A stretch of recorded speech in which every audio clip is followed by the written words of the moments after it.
सभी साधकों को हार्दिक स्वागत है। सभी को जय श्री कृष्ण।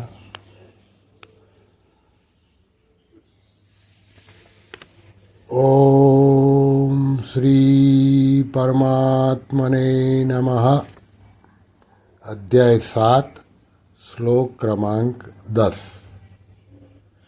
बीजं मां सर्वभूतानां विद्धि पार्थ सनातनम् बुद्धिर्बुद्धिमतामस्मि तेजस्तेजस्विनामहम्। अर्थात हे पृथानंदन, संपूर्ण प्राणियों का अनादि बीज मुझे जान।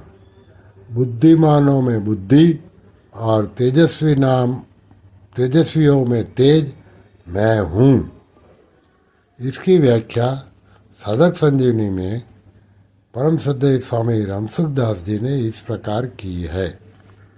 बीजम माँ सर्वभूतानां विद्धि पार्थ सनातनम। हे पार्थ, संपूर्ण प्राणियों का सनातन यानी कि अविनाशी बीज मैं हूँ, अर्थात सबका कारण मैं ही हूँ।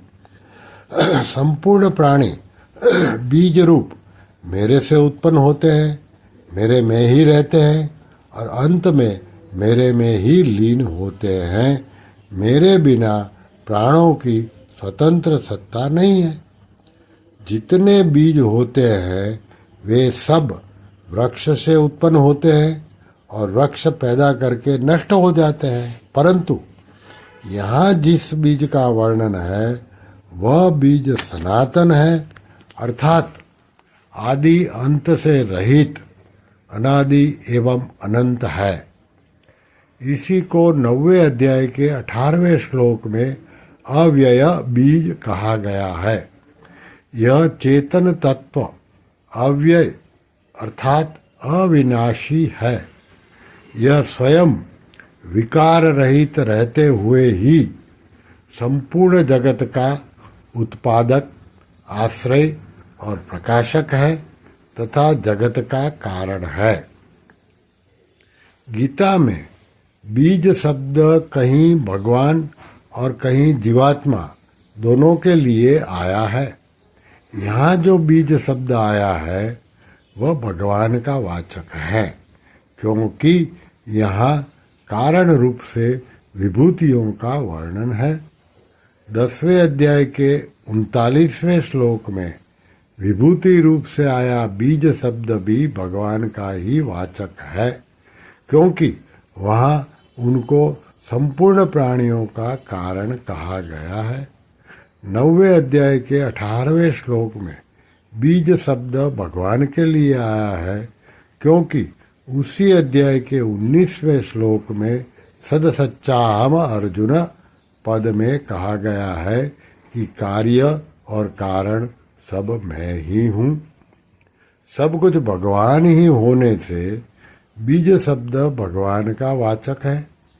14वें अध्याय के 4थे श्लोक में अहम बीज प्रदः पिता, मैं बीज प्रदान करने वाला पिता हूँ, ऐसा होने से वहाँ बीज शब्द जीवात्मा का वाचक है।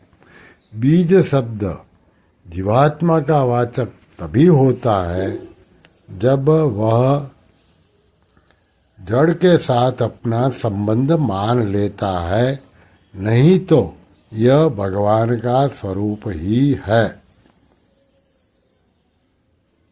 आगे शब्द है बुद्धिर्बुद्धि मतामस्मि। बुद्धिमानों में बुद्धि मैं हूँ। बुद्धि के कारण ही वे बुद्धिमान कहलाते हैं।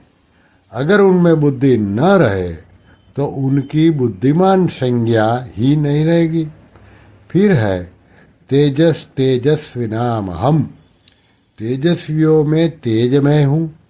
यह तेज दैवी संपत्ति का एक गुण है। तत्वज्ञ जीवन मुक्त महापुरुषों के एक विशेष तेज शक्ति रहती है, जिसके प्रभाव से दुर्गुण दुराचारी मनुष्य भी सद्गुण सदाचारी बन जाते हैं। यह तेज भगवान का ही स्वरूप है। श्री कृष्ण शरणम मम, श्री कृष्ण शरणम मम, श्री कृष्ण शरणम मम। ओम श्री कृष्णार्पणमस्तु।